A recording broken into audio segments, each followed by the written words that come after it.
and welcome to Happy Hour with Maestro Tim. I am set. Wait a second. Stand aside. Canada, is that you? Come on in. Yeah, come on in. The water is warm. Welcome to Happy Hour with Maestro Tim. I am said Maestro Tim, and in a brazen display of nepotism, my guest today is a talented violinist. She plays with one of Canada's leading orchestras, the National Arts Orchestra in Ottawa, Ontario. Great chamber musician. She is now the interim director of Chamberfest. I am insanely proud of her. Please welcome Carissa Klopoushak. Welcome. Hey, thanks so much for having me. How are ya? Oh, I am so glad that you're here. So it is happy hour, and you and I, for the very first time, I've always had these fancy drinks, but you and I, now we're going to do shots. Yeah. Okay. I mean, who says that shots can't be fancy? I brought some nice stuff for the occasion. Do tell me what you're going to be drinking. Well, I brought options. Okay. I don't know.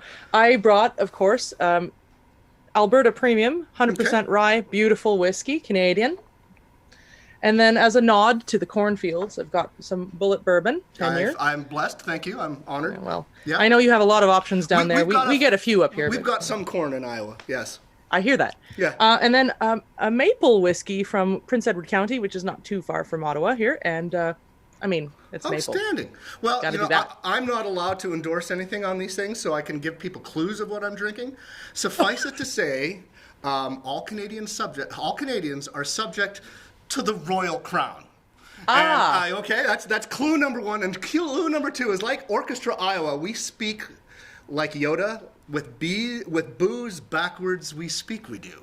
So, crown, the royal crown, backwards Yoda. is what I'm drinking. So let's load up, and I think those of you who have tuned in, you got to stay tuned, because in 15 minutes we are going to be lit. Okay. Well, Okay, you also said, because we're going to get into our Ukrainian heritage here. Now you said actually just brought a nice, like a glass, but yeah. Okay, yeah, yes. So there's actually well, you explain it. Well, just that Ukrainian culture has such like a rich heritage, obviously, but just even toasts. Toasts are poetry, and I've always found hanging with our shared family in Ukraine, the few times that I've been, it's been a real treat to get to know people and what they, and when a person toasts, they're just so beautifully eloquent and they really express a lot. Anyway, I'm gonna keep it simple, but the first toast is always to those gathered. So here we are together. It's great to see you. Aren't we the best? That's great. Yeah, there we go. Okay, here we go. And start the clock. Oh, yeah. We're going to be doing this every 12 minutes, by the way. All right. Yeah.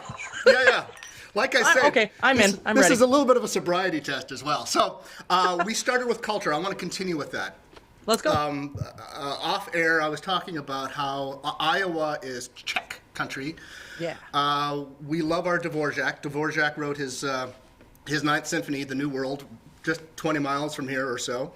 And so it's fundamental to the Iowan identity. One thing that I admire about you is how your culture has informed your music making, both as a performer and as a programmer. So tell us a little bit about that. Sure. I mean, I think that is the reason that I'm in music. Let's just put it that way. Some of my fondest memories as a child, I mean, of course, taking violin lessons, doing that normal thing, but jamming with the family. And primarily with actually Uncle Peter. Mm-hmm. So your uncle, my great uncle. So funny story. I had my very first shot of whiskey with Uncle Peter. Of course. And I puked my guts out. I'm not surprised by that at all. That's right. So continue. But he was a really amazing accordion player. And some of my fondest memories are grabbing a violin with my brother, who also plays, my cousin Adriana, who also plays, and just playing music with Uncle Pete. And that's been, that was one of the starts. My dad was involved, of course, and we just sort of played. And that's been, the family jam has been part of it, part of everything since the beginning. And that has expanded because my dad is a choir director, and he has a couple of Ukrainian choirs on the go, a church choir and a folk choir. Hey, Larry. And so, yeah, I hope I think he's tuned in. He better be watching. Yeah. He's watching, I know. We'll talked about it. Okay, yeah. So I grew up doing this, and of course also taking violin lessons and performing in the classical genre as well, and actually even played in some wedding bands. Basically, right. I still do play in a band with my brother. I used to play in a band with my dad too, but the band with my brother is going on 20 years. We're called Tutti Tam, and we still play together even during COVID. We're working on new material in 5 different cities across Canada right now, but you got to do what you've got to do. So talk a little bit. Talk a little bit about the breathing, living culture, like playing in a band, using your roots, just playing in the moment versus programming for a chamber series or something like that. The written music of finding composers who are underrepresented, who are also Ukrainian or at least in the area of. So how did that come about?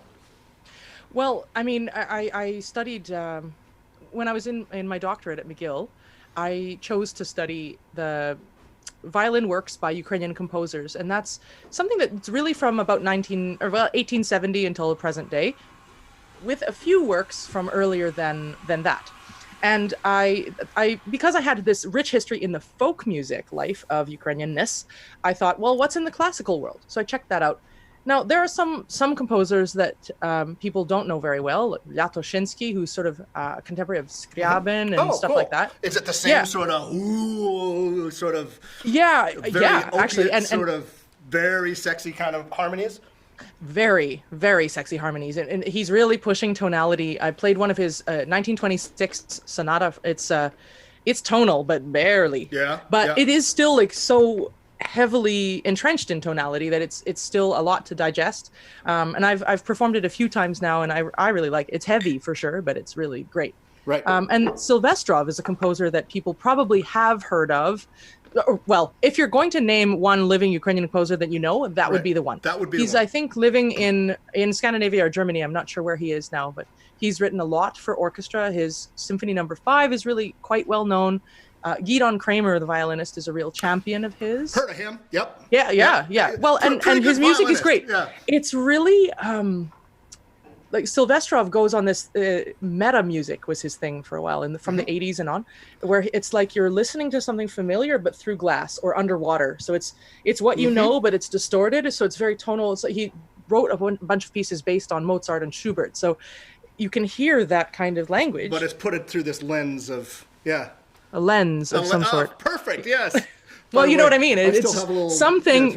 Yeah. A filter that's blocking, but you still recognize what's there. Right. But absolutely, it is that. And so I think I cut my teeth diving into that music that way.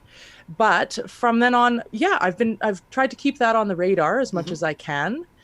And when programming, I mean, that's just a whole other conversation. Right. There are so many voices that deserve to be heard. And it's our job to find them and to raise up the voices that aren't heard as often, and also play the stuff that people know and love, and you mix them and make a narrative or a conversation between those things as much as you can. And I mean, I'm not a snob, ultimately. I like, folk music. I like any kind of music, really. So it's kind of easy to, appreciate it all. I think music dies when it becomes a museum piece. And I think symphony orchestras have a danger of doing just that. I want to talk a little bit about the difference between the U.S. and Canada, the mosaic versus the melting pot. Sure. My part of the family, we were a little bit of black sheeps. We left the old country, Saskatchewan. And so I was never really immersed in the Ukrainian culture, let alone the language. You were. So you can still go to Saskatchewan or Central Canada. You can still find a lot of people who speak, right? Yeah. Not quite so much here. So you're living in Ottawa. Are there Ukrainian speakers there, or is it mostly French English? There are many Ukrainian speakers here. There's still certainly more English French, but there's a good sized community here. And because it's the capital, we've got all of the diplomatic and embassy connections. So there are actually quite a few events the Ukrainian embassy holds a Christmas party every year where the community comes together, and lots of fun things like that. So, and because of the different waves of immigration, like our family came, at the turn of the century, like 1900s. So, that's a long time and a lot of generations to speak or not speak. And I had the opportunity to go to immersion school, so I could do that. And so, so I do speak, but that's, doesn't mean you're any more or less Ukrainian, right? That's one of those things. True that, but I find it sad because here in Cedar Rapids, I mean, there are buildings named after Czech people. I mean, you can see it on the street signs. Czech is everywhere, but you'll be hard pressed to find somebody speaking it around here these days. I think probably I may get people who disagree with me who are watching right now, but probably for the last 30 years, the language has sort of died out a little bit and it's been diffused. It just depends on the levels of immigration, right? Because like I was saying, our family came that early, but there have been subsequent waves. And in Saskatchewan in particular, actually, my mom helped, she was on a committee that helped new immigrants from Ukraine to Saskatchewan work in different fields. And so, there's sort of like a new injection of language every few years, which just sort of keeps it afloat, Right. But if you don't have a stream of Czech immigrants coming to Iowa, then I can see how that would not be happening. But, that's right. Yeah. So here's where I'm going to be steering you, because you have an unusual and terrific career where you are both the yin and the yang, both as performer and as administrator. And often these two worlds, well, never the twain the two shall meet often. First of all, before we get into you as Interim Executive Director of Chamberfest, what's going on in Ottawa with the National Arts Centre Orchestra? Some orchestras can perform, some orchestras can stream, some can't. What kind of activity are you doing there? Well, Ottawa is in an interesting position. We have COVID like everybody else right now. And there are many cases, but Ottawa is a little bit less we call these, they're all the different zones. We're not in a red zone. We're more in an orange, I think, right now, if I got that right.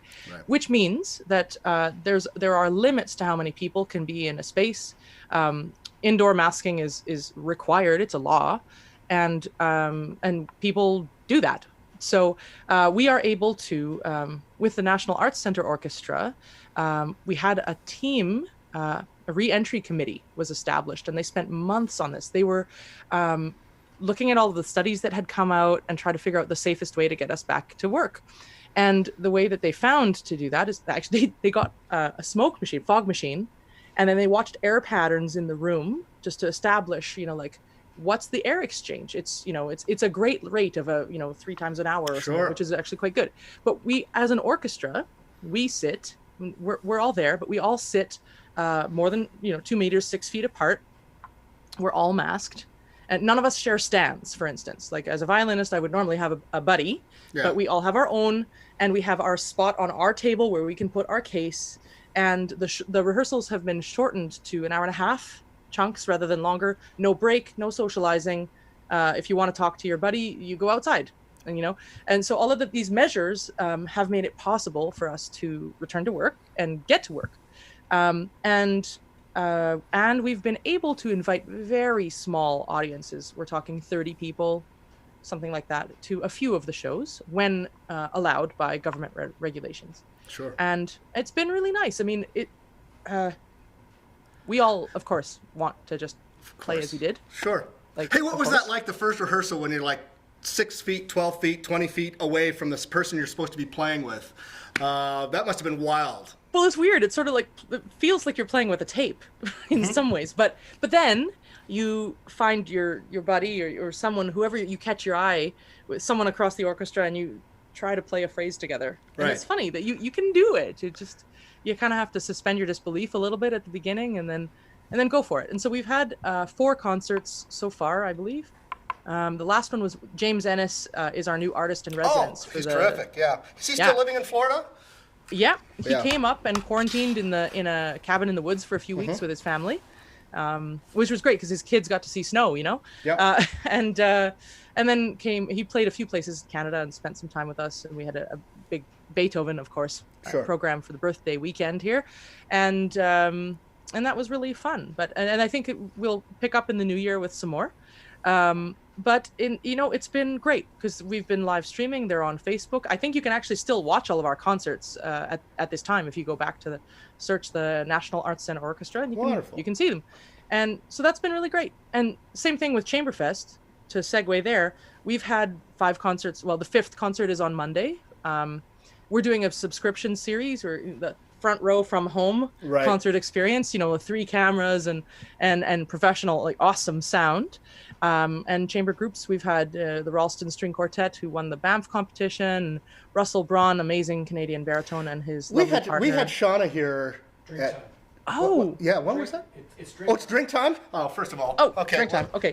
I'm moving on to the bourbon. But okay, I'm staying with the royal stuff. To the Queen. Yeah, I had Shauna Ralston here, 10 years ago it was, or so. Terrific artist. Okay, you ready? Okay, what's the next thing you have to toast to? Oh, the second one is... It's to our health. And boy, do we need that these days, right? Got it. So for everyone. To our collective health. To our collective health. Cheers. Cheers. That's art.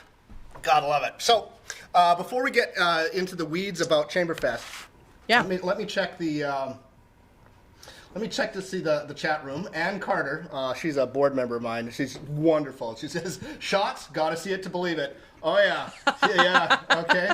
Caitlin Hartman, a former employee of us, says, "I came for the shots, or at least watch us take the shots." Kurt Moscow, a friend of mine, says, "Tim."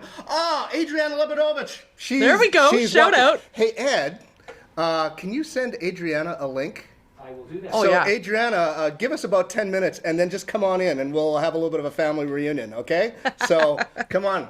But also give yourself about 10 minutes to find some good whiskey and then so you can fit right in. So she's here, Kathy Phelps, Kathy Varney, Crown Royal, wow.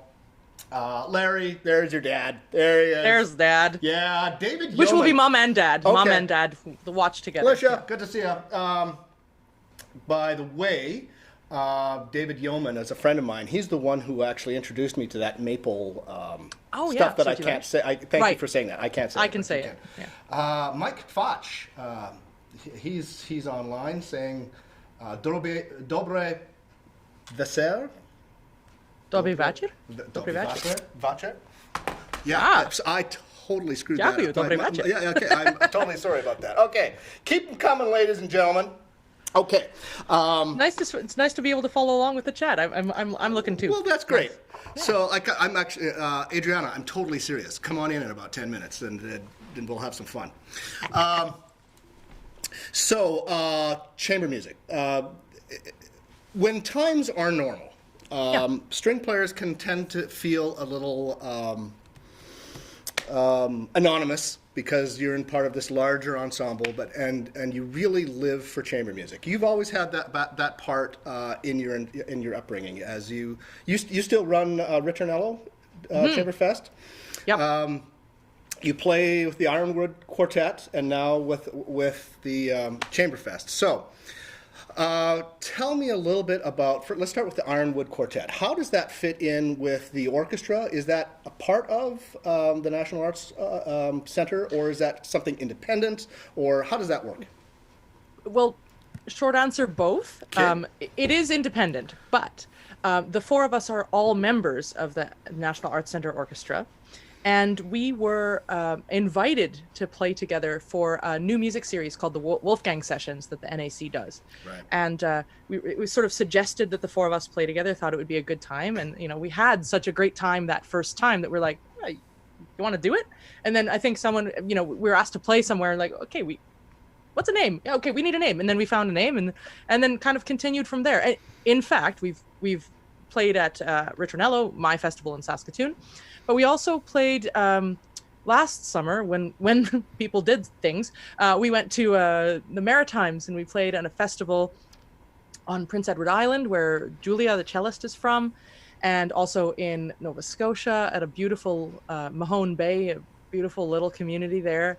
And we've had some nice experiences. We played with Jackie Parker for some Brahms quintet, and some good things. It's been fun. Awesome. And we have really our feet in 2 worlds. Well, no, we just play all kinds of music is really what I mean. Right. But we like playing all the core repertoire, and we really like playing the new music, and we have a lot of fun. Actually, David, the violist, is a really remarkable singer-songwriter. And so we also play some of his arrangements that for quartet, well, trio plus him and guitar. And sometimes we did a show last summer. We actually run a festival too called Classical Unbound in Prince Edward County. See, this is what I love about what you're doing, because that's the definition of living, breathing music. It's not just, dusting off this masterwork and hit it. Yeah, that's part of it. But what you're doing is you're also like cooking it up on the spot, which I absolutely adore. Yeah, well, thank you. It's what makes it fun. We have so much fun together, just sort of doing this thing. And one of the shows that we did last summer, we called it Ironwood Unbound. The festival's Classical Unbound, meaning we perform at wineries and in this beautiful sort of scenery. But like break apart the quartet and show our individual voices and what we do. So of course I do all this Ukrainian folk stuff. So I played some and sang some and did that, and they accompanied me and helped that. And then David did some of his songs. Jessica played the Bach Chaconne, which she is remarkable at. Oh, she's just remarkable. And David wrote something to go into that. Nice. We have a lot of fun together. So all of these things, I think I like what you're saying about living, breathing. It's not just about being this person that lives and breathes it. It's about sharing these things, sharing these experiences with our people. Because really, truly, your orchestra, this happy hour, Chamberfest, NACO, National Arts Center Orchestra, Chamberfest has something called Chamber Chats. Same thing, at 2 p.m. Zoom. No drinks though. But it's about, that is the genius of happy hour.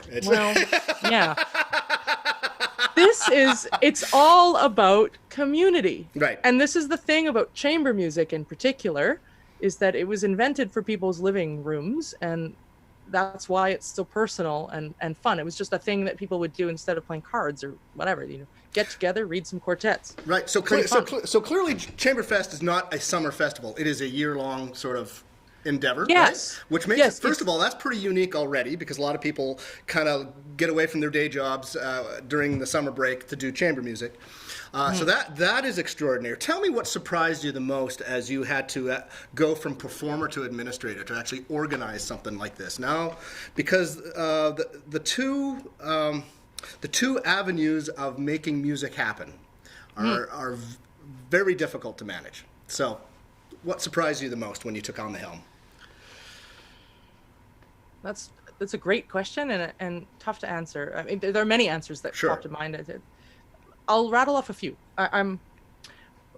First of all, thankfully, I am the artistic director, interim artistic director, and that means that for me, it's the vision and the curation and the creative playground that's really where I'm asked to be. Right. And I do have a very, very strong team that have been there, and that's incredible. There is also sort of the senior administrator and that sort of side of things. So I don't have to do all of that, but I am surprised at what I do need to do, because part of my duties is the look and feel. Sure. Now, when you talk about look and feel, that's in everything, from every ad that goes out to every email, every message, and I love that. Actually, it's something that I've enjoyed, from Ritornello to all the other things. Just thinking about because what it is communication, and what music to me is communication.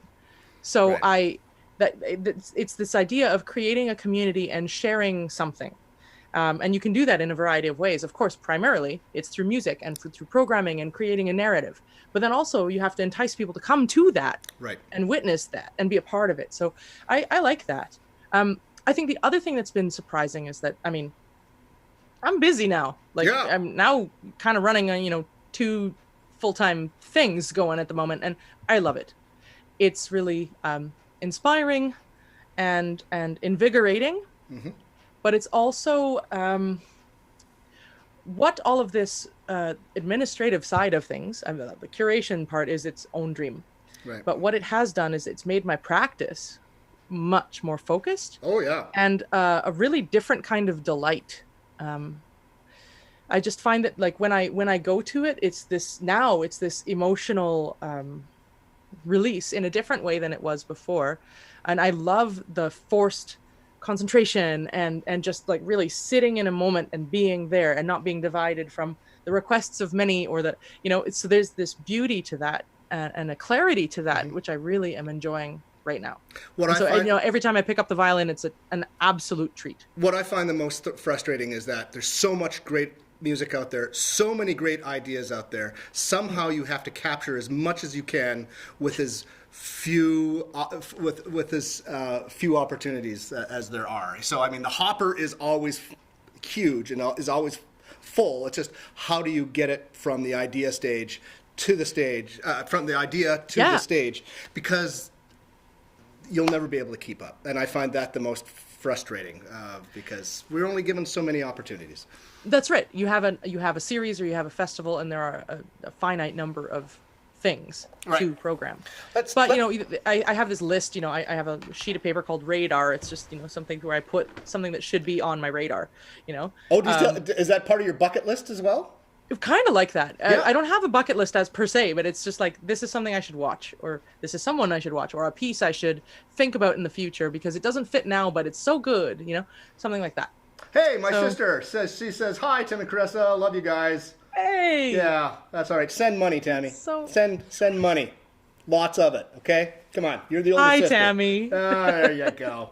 My good friend Danny Redmond's drinking an old-fashioned with Cedar Ridge bourbon. By the way, Danny, I was telling I was going to send a bottle to Carissa. It's a little bit of taste of Iowa, so she knows what corn's really supposed to taste like. I would love that, and I will find the perfect bottle to exchange. Right. That would be fun, because we got some good stuff around here, too. That's excellent, yeah. Make sure it's expensive, okay? It's liquor in Canada. It's always expensive. That's right. Hey, did you send the text to Adriana? I hope it made it to Adriana, because I'd love for you to actually join us. It's shot time. Oh, it's shot time! Ah, I love it! Woohoo! Okay. Right. See, I told you, people, you better stick around for this, because this show is getting better and better and better. All right. Oh, did you hear that? I heard that. Now that's art. That's music to my ears. Yeah, that's the maple stuff that you're hitting? Yeah, why not? It's all whiskey, so I don't consider it mixing. Yeah. That's fair, right? Luckily enough, I live close enough to our concert hall, so I'm not drinking and driving. I can actually walk home. Excellent. So this is very good. So we've I drunk also to live friends. walkable from both of my offices. This is home, but yes. So we've drunk to friends. We've drunk to health, or we've drunk to each other. We've drunk to health. Now what? I believe that the next is to love. Amen, sister. Or cousin in this case. There we go. In this case, yes, exactly. Cheers. Cheers to you. We all need more of that, right? Oh yeah. I got to tell you, this is the most fun I've had in a long time. Woo. I think we should be doing shots more often. What do you think, Ed? Ed? Yes. Are you, yeah. Okay. Yeah. Okay. All right. I'll tell you, it's been a while since I've done a shot, but hey, stick with me, kid. I'm doing fine though, so I guess we're okay. Yeah. Okay, we've talked about Chamberfest. Actually, here's something in the industry happened that was shocking, and I wonder if it actually affected you. So, inside baseball, for people who don't know the music biz, there are agencies that handle a lot of the talent that you call up. If you want Yo-Yo Ma to play for you, you call up his agent. Those kind of agencies. And one of the big agencies is an agency called CAMI, C-A-M-I. And this year, CAMI, which really had a roster of really creme de la creme artists, went under. I'm not sure if they went bankrupt or if they just closed their doors, but all of a sudden a lot of great talent was out there without any representation. Yeah. Have you been able to take advantage of that? Well, no. I mean, I think what I was aware of it as it was happening. It was actually quite soon after I actually got the gig. But I was in communication with a few people about certain things that we've got for a year or two down the road. And then suddenly they just said, there was a very silent weekend. And we went, oh, what's happening? And then actually someone was, the artists that we were talking to mostly had other representation, or some of the same people that I had been talking to found a new home. Right. So actually it didn't disrupt my existence very much. I'm sure it was a hell of a weekend for everybody. Sure. I mean, that was seismic, actually, that change. Yeah. I mean, that's a major player in the international scene. Huge. Yeah, very much so. Very much so. But I'm surprised and happy that it didn't sort of affect things too much there. There she is, Adriana. Hey, cousin. Hello. So, have you come armed to this at all? No, should I go get one? Yes. Oh yeah. If you have anything in your liquor cabinet, go get it, and then we'll start. Then we'll put you on the hot seat. I'm so glad you did this. This is awesome. Now go get some booze. I will be right back. Okay. Great. Sounds good. So while she's getting something good to drink, let's talk about ritornello. It's also important not to forget your roots. I never forget where I grew up in Dawson Creek. It was extraordinarily formative in my identity and my development as a musician, and I have nothing but affection and respect for that. You still go back to Saskatoon, your hometown, and that's where ritornello is. That chamber, and that is your summer gig, right? It's actually more of a spring thing. Okay. Typically, it had been in May, and we had experimented with April recently. Summer in Saskatoon doesn't work because everyone just goes to the lake. Yeah. Everyone just is gone to the cabin, and that's fine. So you got to know your community, and you work with that. And I grew up the same way, so we know that. It's a weekend festival, sure. And it's always been that way. And you can always. A lot of people measure success with growth. And we've realized that's not a good measure for us at all. We find it really successful because we bring a different feel to the city. Say that again. That is a really great statement that you said about. Thank you. You say it again. It must be the shots. It's the liquid wisdom, but say it again because. Sure. I think a lot of people equate success with growth. Yeah. And that's not necessarily the case. Yeah. You know what I mean? It's just that Saskatoon, you have to know what's sustainable for every community. And just because you're doing more or faster or better or higher or louder, in an orchestra case, then it doesn't mean it's better. It just means that it's higher, faster, or louder. Okay. I think that the measure truly is, are you serving your community? Are you doing what the community needs? We're in the service industry, actually. We're providing opportunities and a community for a lot of people. Well, Adriana's new to the game here, so we have to start over again. So restart the clock, okay? So let's. So we've drunk to. What do you have? Yeah, what are you drinking, by the way? Vodka. Oh, good for you. So. Excellent. All right, so we've drunk to each other. We've drunk to health, to love. Is there anything more in the ritual? Well, there are, but I don't remember the order after this point. But that doesn't matter. Hands. Okay. You know what? I think the next one is to the ladies. So let's go to the ladies. All right. There you go. Oh no. Oh, she's frozen in laughter. Oh God. Will she have drunk? We'll see. I'm hoping she will. Mm-hmm. When she unfreezes, I'm going to ask her about Calgary. So. Sounds good. Yeah. Yeah. Anyhow. Well, that's the thing, though. It all comes down to knowing your community and serving the community and doing what you need to do. There you are. You're back. You're back. Sorry, I don't know what happened. That's all right. Did you drink? Of course you did. Okay. You didn't? No. Now, go. There we go. So, by the way, Adriana, I'm going to guilt Ed, who's on the other side of the camera. So, I kid you not, we back in March, we worked on a little bit of a Mozart violin sonata, piano violin sonata. I laid the track down. Unfortunately, Ed, he had some health issues, and then just as he was getting past that, we had a weather event that destroyed the building that I'm in, and so we've been really busy, but I haven't gotten to you yet. But okay, I'm sorry. Kid you not. Can I interject? Sure, because I'm seeing some comments here that need to be addressed immediately. Oh, do. Yeah. One is David Newman's saying that Tim's shots are much bigger than mine. And do you see that I'm drinking out of an actual glass? I promise it's definitely an ounce. Yeah, Don't David. and more. Yeah, don't First bring of a all. knife to a gunfight, David. Yes, Yeah, and then right. also my father, Yes? thank you, Oh, Larry, yeah. has said that whatever I just said, the cheers sounds like justification, Carissa. So thank you, Father, Yeah. for the guilt. You can just feel the support and love. I you know. It's okay. Sorry, as you were. All right. Mozart. That would have been nice. You should still fit. We have still more It'll COVID. happen, but I have to apologize to you because it's like been 8 months since then. It'll happen by the way. Yeah. Haven't And forgotten. when you're done, Yeah. and when you're done, let's do the Shostakovich for 2 violins and piano. Okay, but I have to. Okay, full disclosure here. I haven't played seriously for 25 years. So I mean, these are like hams, and this isn't quite as quick. So it takes me forever, ever, to get something together. However, if I ever run into you in the next year and you happen to have a cellist in your hip pocket, I can hack through the Brahms B major, and that I would love to do with you guys with one of these or 5 of these. Yeah.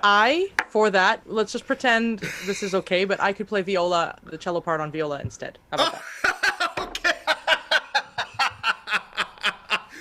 I love that piece. Deal. It's great. Okay. Well, you will until you hear me play it. But so tell me, Adriana, what's going on in Calgary? We actually had a little bit of a post-mortem of what the National Arts Centre Orchestra is doing. Are you able to get any performances done with the Calgary Philharmonic? So since the end of September, beginning of October, we've been doing virtual concerts. And so weekly for about 6 weeks, and then we took a little bit of a break in November. And then the last few weeks, we've been doing some recordings and presenting them on Saturday nights. Right. So I've had the opportunity to play a couple times. I played Piano Quintet by Alexina Louis in October. And then I recorded Green Sleeves a couple weeks ago for our Christmas show that's coming out on Saturday night. So obviously this is all pre-taped or streamed. Anything live-ish? Nothing has been live. Everything is pre-taped, and it's all small ensembles, less than 12. Yeah. We've been recording in the rehearsal hall at the Jack Singer Concert Hall, not on stage. So I haven't actually been on stage since March. Yeah. Yep. But having the opportunity to play at least a little bit has been great. And I miss it tremendously, but the time away has given me an opportunity to spend a lot of time horseback riding with my horse. So there are some silver linings. So Well, here's something interesting. The nature of practice. Carissa, because you said you're so damn busy now, your practice has to be really focused, right? Adriana, now that you have all this time, are you doing the real fine tuning, like the really boring work of just keeping your your scales and your technique, or are you just like watching TV and riding horses? I am mostly watching TV and riding horses. Yes, that's what I love to. Hey, Tim, do you know? You don't know. You wouldn't have known. Right? Like a week before the pandemic, I went curling. Yes. Very Canadian of me. Very Canadian, yeah. And See I fell in- Bonspiel. I broke my hand. Oh my God. So I actually took months away from the violin, but by the time the orchestra came back October 1st, I was playing and could do that. But it works now. But no, I did a lot of Netflix. I want to invite our people who are tuning in right now to come up with the most mocking things they can say about curling. I just see how creative they can be. They always say that we're the creatives. No, I want to see what they can come up about curling. Yeah. But Adriana, that's the thing, is that I think time away from your instrument is so beneficial for. So I went for a walk with a colleague this morning, and we had this exact conversation because he hasn't taken more than 2 consecutive days off playing the double bass since the beginning of the pandemic. And so he asked, what's the longest stretch that I had gone without touching my violin? And I said, a month at least. And I am starting to really miss it. And I feel really empowered that I'm missing it now. And I want to go back. Yeah. there's a conductor and composer in Red Deer named Claude Lapalme, and at the beginning of the pandemic, he put out a call to anybody who wanted a quarantine piece. And so I got this Ukrainian-inspired piece that he wrote specifically for me, and I spent about a week on it and then just filed it away because mentally I just couldn't handle it at the time.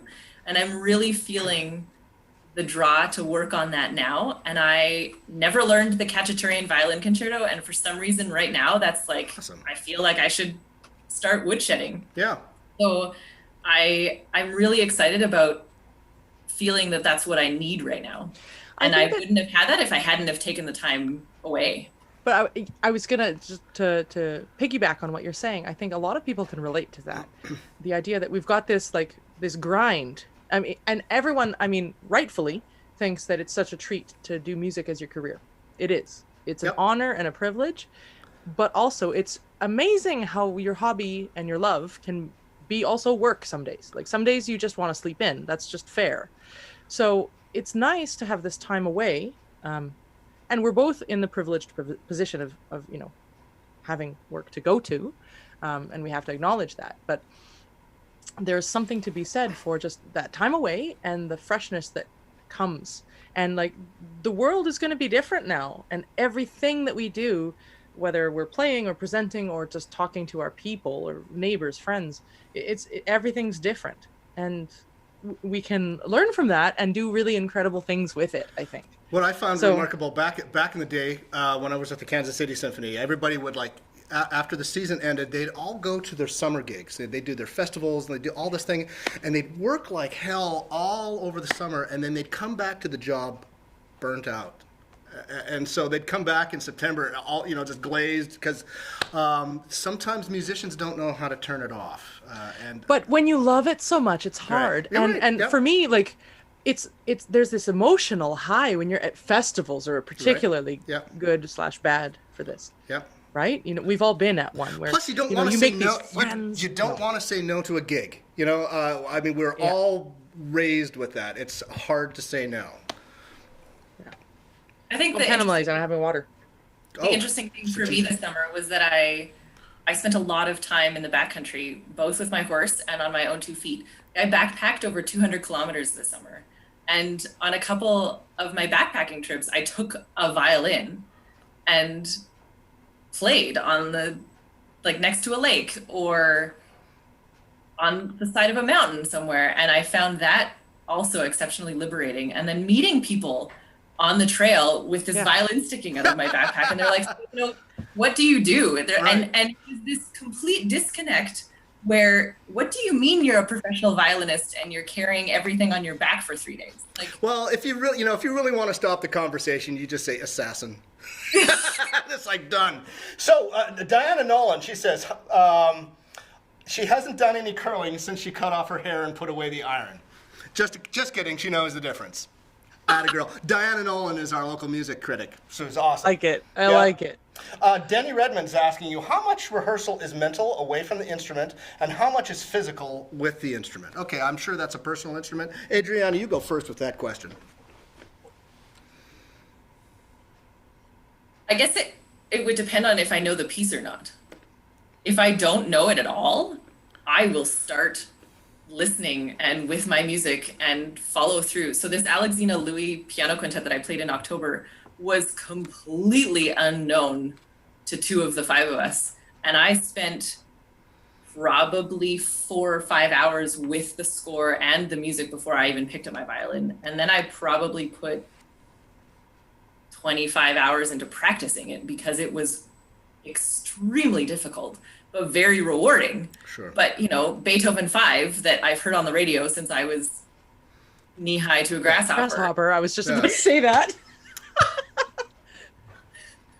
We must, have roots in Saskatchewan. Are we related, these 3? Oh, okay.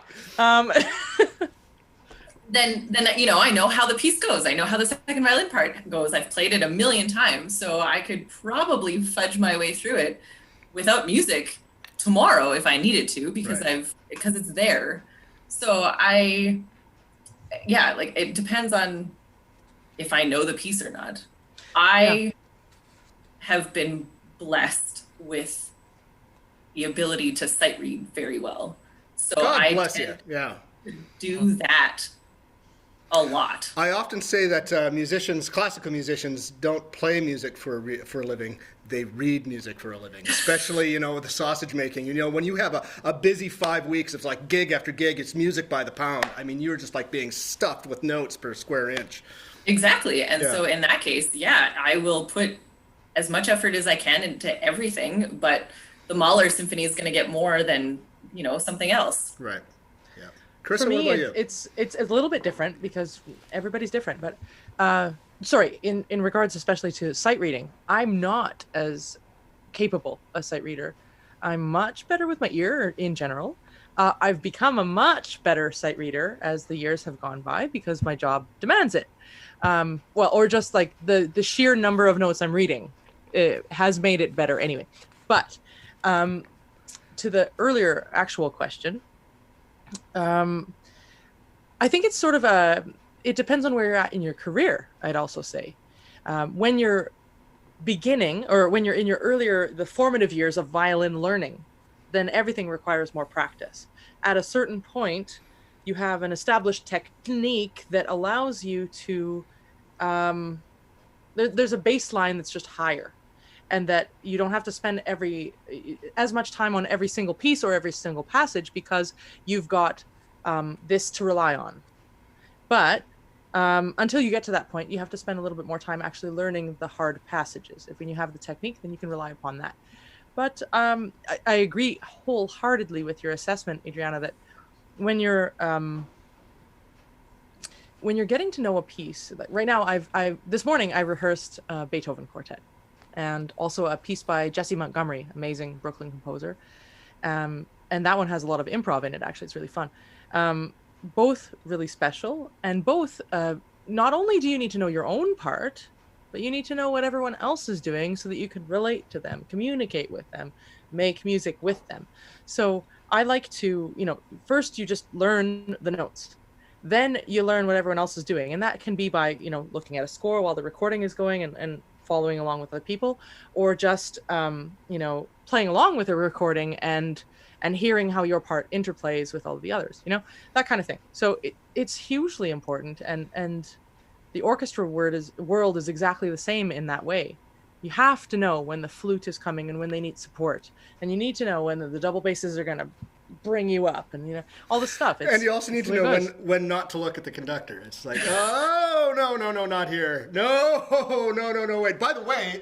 What's a conductor? It's like they're not important. By the way, my principal Horn has a smart-ass remark about curling. He says, has anyone thought about rounding out that stone and maybe putting holes in it? Maybe one for the thumb and two for the other fingers?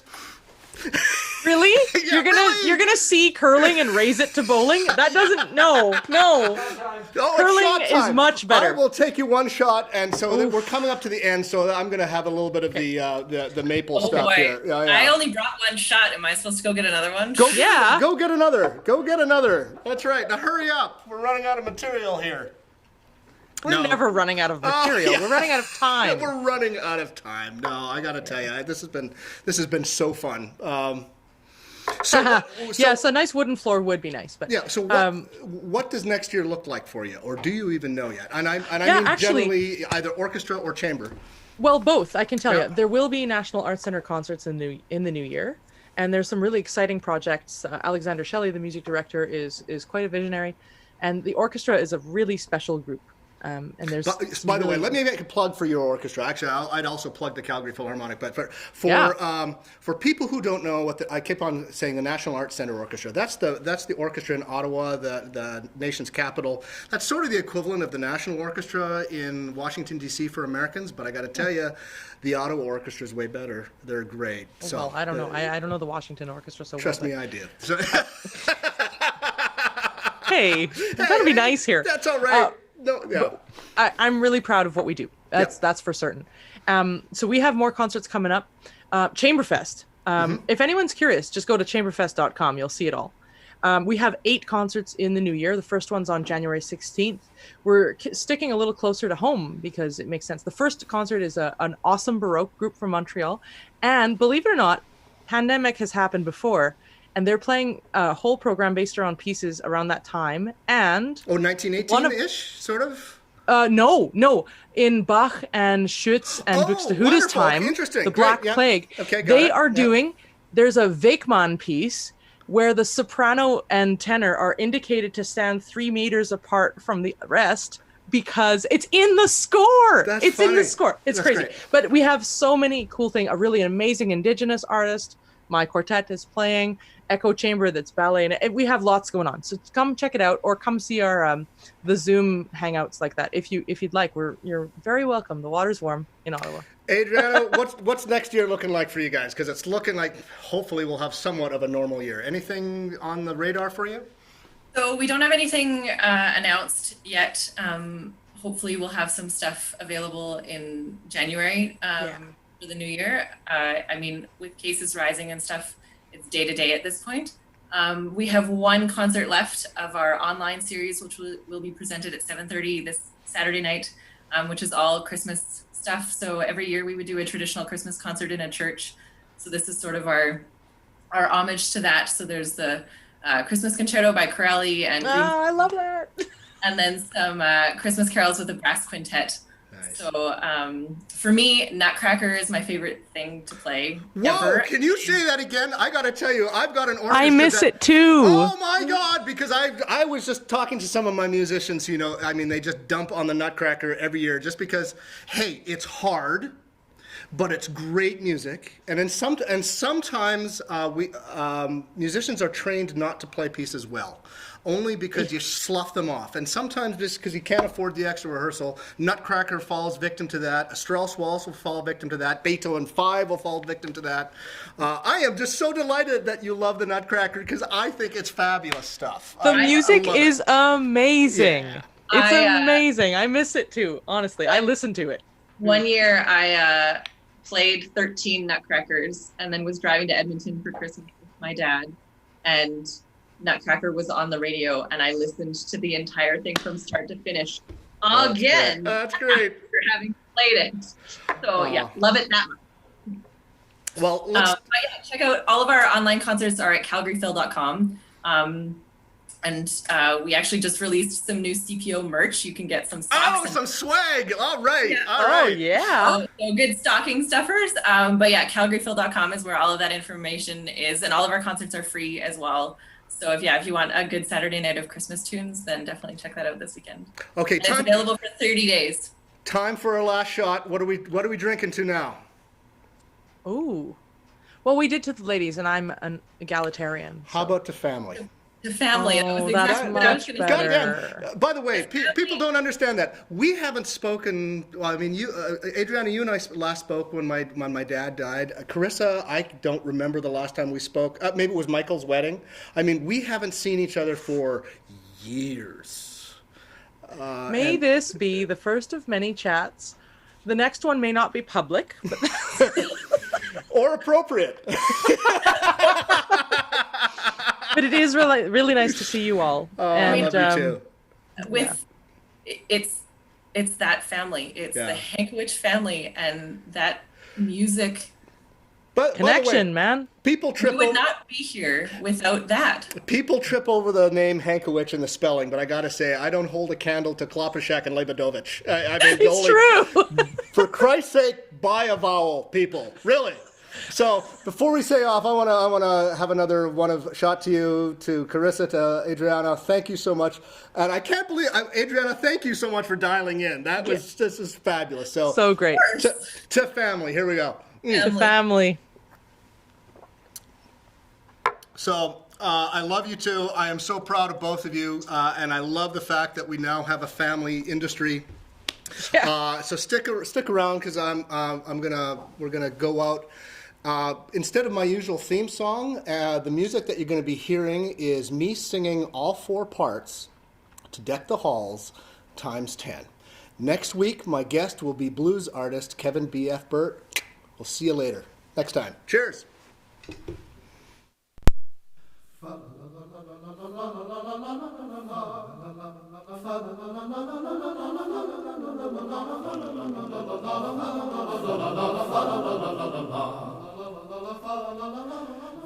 Deck the halls with boughs of holly, fa la la la la la la. 'Tis the season to be jolly, fa la la la la la la. Don we now our gay apparel, fa la la la la la la la la la. Troll we now our Yuletide carol, fa la la la la la la la la. See the blazing Yule before us, fa la la la la la la la la. Strike a hop and join the chorus, fa la la la la la la la la. Follow me in merry measure, fa la la la la la la la la. While I tell of Yuletide treasure, fa la la la la la la la la. Fast away the old year passes, fa la la la la la la la la. Hail the new ye lads and lasses, fa la la la la la la la la la. Sing we joyous all together, fa la la la la la la la la. Heedless of the wind and weather, fa la la la la la la la la.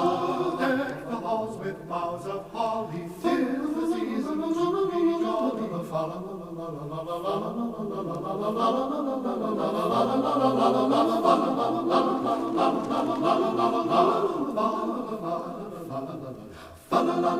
la.